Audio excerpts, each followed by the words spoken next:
Update ko lang ito guys, itong ni-repair kong battery.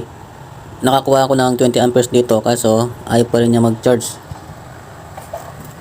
Ang baling ginagawa ko, pulse repair lang ginagawa ko para ma-charge siya. Ipilit ko lang siyang i-charge. Pero kapag nasa normal charging na yan, full na kaagad. Full na yan, wala na. Ganyan lang.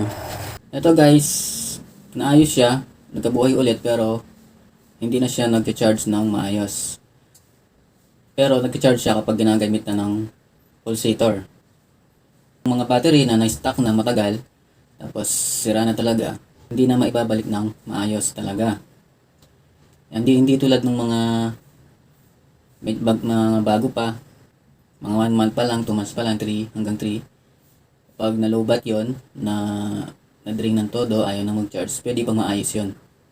Pero yung mga battery na luma na talaga na nasa 1 taon na, tapos na-stock na, hindi na maayos yung ganun. Alright.